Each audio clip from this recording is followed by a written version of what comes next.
When your largest trading partner fundamentally reshapes all of its trading relationship, there are two responses. You can slash the deficit, hope for the best, wait for the uncertainty to unexpectedly disappear.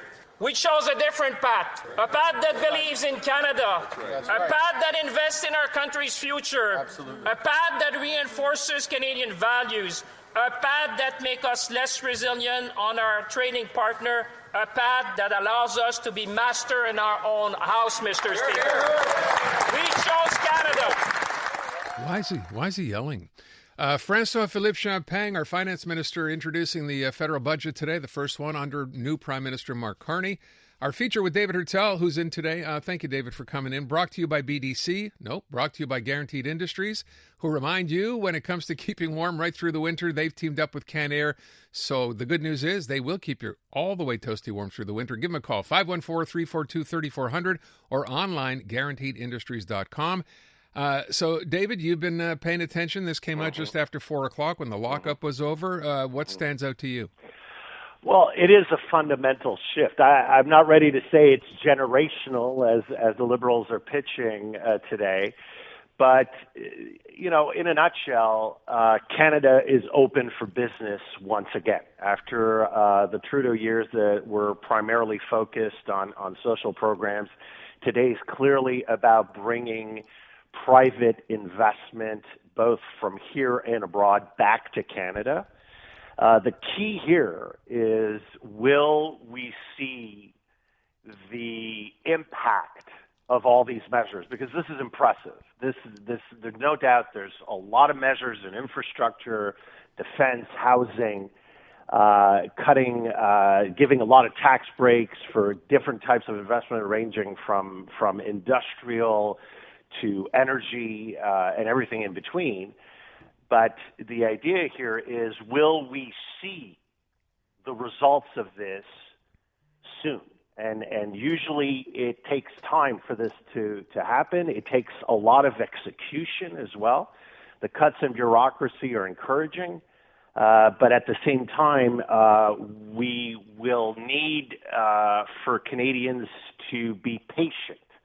Because there is yesterday on the show, I was telling you, right now, the primary concern of a lot of Canadians is about next week's grocery bill and making the rent at the end of the month.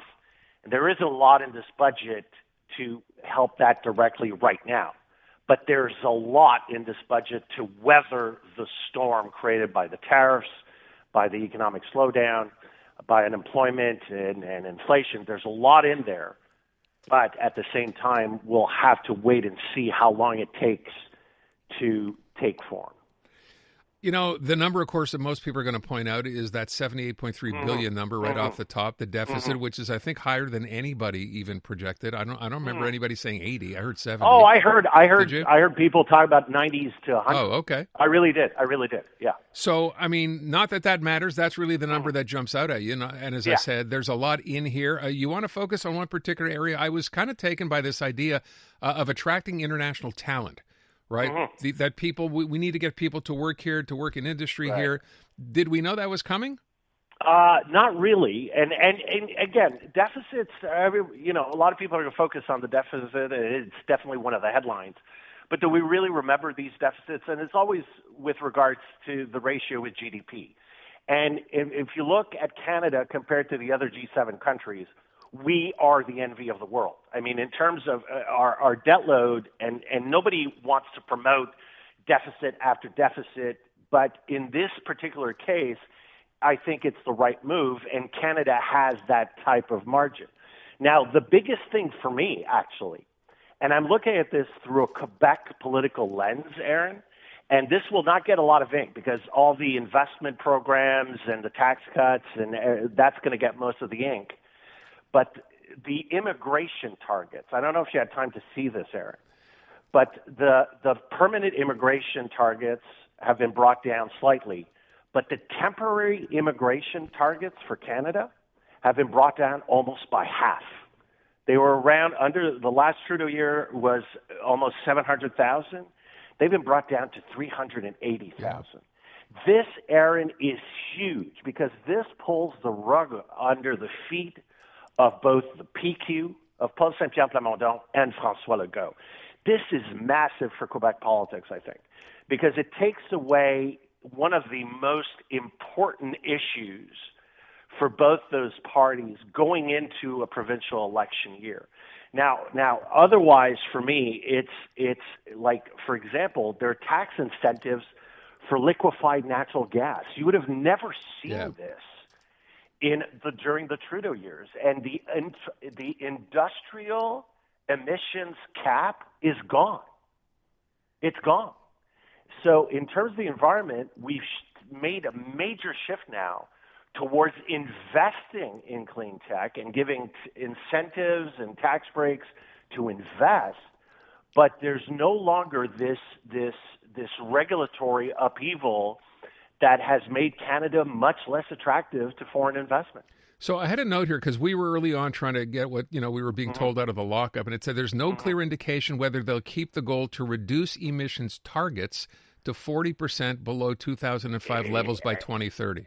And it's not clear because by getting rid of the industrial cap, they're keeping the 2050 goal, but there's no clear for roadmap 2030. to doing I see. It. Okay. See, because so they keep the 2050, but by getting rid of the industrial emissions cap for 2030, you're basically saying, look, right now we are in a crisis mode because of the Trump tariffs.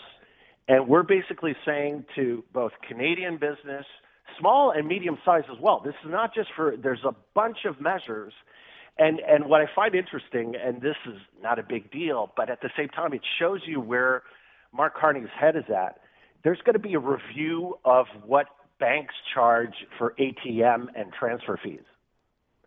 So, you're really looking at how Canadians are being tackled in every which way right now by business and trying to open it up as well. But again, how long will we see the results? And really, right now, politically speaking, I mean, a lot of people are talking about, okay, we talked about it yesterday. Will this be defeated in the House? Right. Poilievre has yet to say he's going to vote against. The NDP hasn't said it's going to vote against. The only people that have come out against are the Bloc. But at the same time, look at the data. While we look at the polls, and basically all the polls are saying that the Liberals and the Conservatives are basically in a statistical tie, right? But when you look at the next question, who is the preferred prime minister? Carney has a 20-point lead over Poilievre. There's no appetite here for an election, and there are so many programs here. There are so many measures here that do a lot to help businesses here in Canada. I don't see how, and there are a lot of things in here that Conservatives are going to love. I don't see how this budget is going to be defeated. Is one of the questions going to be, David, they talk about bread and butter issues, kitchen table issues. Anything in here that you can point to? No, there isn't a lot. No, That's the thing. This is about Mark Carney spending his political capital on restructuring Canada's economy. Right. What he's saying, look, and he's right. And what he's doing, he says, look, I have political capital with this first budget. I have to restructure the economy in a fundamental way to face Trump and get me at least to the U.S. midterms. And that's in November of 26. And that's what he's doing. He's putting in the major groundwork, the foundational groundwork to transform Canada's economy. Will we see the results right away? Like I said, is this budget helping a Canadian make rent at the end of the month? No. But will it transform the economy in a positive way if we execute correctly? Yes. Now, what I think his calculation is this: I have enough political capital to get me to the 26 budget in the spring, and I still think that the chances of a 26 election are very slim because, again, we have a Quebec election in the fall of 26. So I think he wants to get to the midterms If the Democrats at least gain control of one of the houses, then, Canada has a fighting chance on trade. And then he'll have the leeway to see the return on all these massive investments and then go for kitchen table issues and get ready for a 27 election. I think that's the calculus here. Really quick, David, I want to update big story. You mentioned so far we haven't heard from the Conservatives, the Bloc kind of hedging its bets. I should tell you the Greens have come out to say they will not vote for this budget. Well, there it is. Yeah. There we go. Here we go. With the Greens, there goes the government. One seat, they're going to vote against the budget. That's right. Yeah, there you go. There we go. And also this just in from Beer Canada. Beer Canada. Ottawa is keeping the automatic escalator on beer excise in place, which means Canadians will continue to pay more and pressure will persist for consumers, breweries, and the hospitality sector. By maintaining this framework, the government is effectively adding to costs for consumers and creating headwinds for small businesses that rely on beer sales. Well, all I can tell you is that you are going to see this evening and tomorrow in the next few days, I think you're going to see a lot of positive spin from most of the major business lobbies in Canada. I think that's probably very, very true. This seems to be built with them in mind, doesn't it? And that's the massive shift. I mean, remember, this is the Liberal Party of Canada we're talking about. This is last year, I was thinking about this, Aaron. Last year on your show, we were talking about dental plans. Yeah, for the right. budget. Remember? We were talking about Dentacare. And we were talking social program. There is nothing social about this budget. But this is what Mark Carney is banking on, pardon the pun, and I think he's meeting the moment. Canada's economy, just like Quebec's, has to transform fundamentally. I mean, we have to cut the bureaucracy. I mean, 40,000 jobs over the next few years. Yeah. That's not nothing in the public service. And it sends a clear message, say, hold on a second, this cannot be about business as usual. Now, he has the political capital, but will he be able to reap what he's sown in time, politically speaking? That's the big question. That is the question indeed. David, thank you so much. Appreciate it. My pleasure. David Heurtel. The newest tracks. Let's go. New music. And the next big thing. Always on the new music first. Your first place to hear it all. 'Cause you gon' like it, love it, wanna play it twice. Playing now. iHeart New Music. Your digital station for brand new drops, fresh finds, and tomorrow's bangers. I think we need something new. Discover iHeart New Music. Always fresh, always first. Stream now on the free iHeartRadio app.